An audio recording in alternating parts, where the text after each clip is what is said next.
Hi friends, welcome to our channel. இன்னைக்கு நம்ம செய்ய போற ரெசிபி என்னன்னு பாத்தீங்கன்னா சப்பாத்தி, பூரி, தோசைக்கு நல்ல பொருத்தமான தால் மசாலா கிரேவி எப்படி பண்றது இந்த வீடியோல பார்க்கலாம். காய்கறி எதுமே இல்லாத டயத்துல இந்த கிரேவி ட்ரை பண்ணி பாருங்க. இதுக்கு ஒரு 200 கிராம் கடலை பருப்பு எடுத்திருக்கேன். அதை ஒரு 1 மணி நேரம் ஊற வச்சுட்டு சேர்த்துக்கோங்க. சீக்கிரமாவே வெந்துரும்.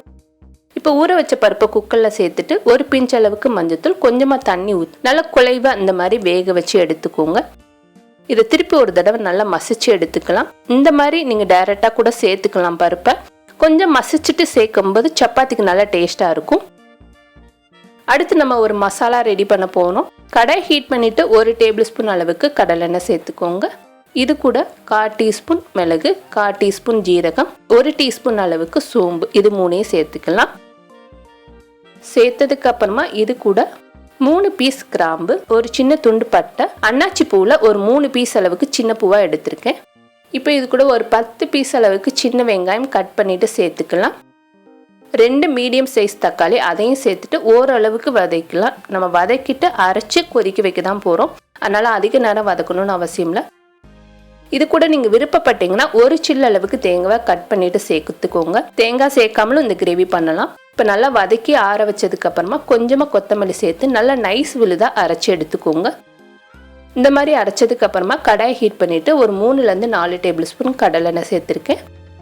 இது கூட பெரிய சைஸாக ஒரு பெரிய வெங்காயம் நல்லா பொடியாக கட் பண்ணிட்டு சேர்த்துக்கோங்க. 2 பச்சை மிளகா கட் பண்ணிட்டு சேர்த்துக்கலாம். இதை நல்ல ஒரு கோல்டன் கலர் வர வரைக்கும் வதக்கலாம். பிரியாணிக்கெல்லாம் எப்படி வதக்குவீங்களோ அந்த மாதிரி வதக்கிக்கோங்க. இது கூட 1 டேபிள் ஸ்பூன் அளவுக்கு இஞ்சி பூண்டு பேஸ்ட்டு, 1 டேபிள் ஸ்பூன் காஷ்மீரி மிளகாத்தூள், 1 டேபிள் ஸ்பூன் அளவுக்கு தனி மிளகாத்தூள், இது 2 சேர்த்துருக்கேன். 2 டேபிள் ஸ்பூன் அளவுக்கு தனியாத்தூள் சேர்த்துக்கோங்க. காஷ்மீரி மிளகாத்தூள் இல்லைன்னா தனி மிளகாத்தூள் 1 டேபிள் ஸ்பூன் மட்டும் சேர்த்துக்கோங்க. இப்போ நல்லா மிக்ஸ் பண்ணதுக்கு அப்புறமா நம்ம அரைச்சி வச்ச விழுதையும் சேர்த்துக்கலாம். அதையும் சேர்த்துட்டு நல்லா கலந்து விட்டுருங்க.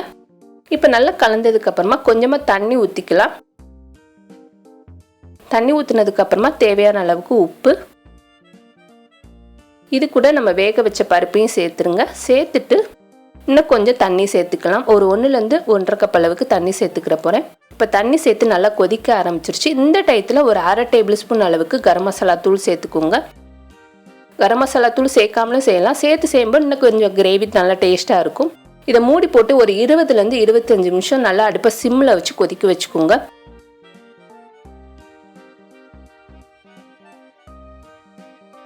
நான் இன்னைக்கு சப்பாத்தியோட வச்சு சாப்பிட போகிறேன். நீங்களும் கண்டிப்பாக ட்ரை பண்ணி பாருங்கள். இந்த வீடியோ உங்களுக்கு பிடிச்சிருந்துச்சுன்னா லைக் பண்ணுங்கள், ஷேர் பண்ணுங்கள். மறக்காமல் நம்மளோட சேனலுக்கு சப்ஸ்கிரைப் பண்ணுங்கள். தேங்க்யூ.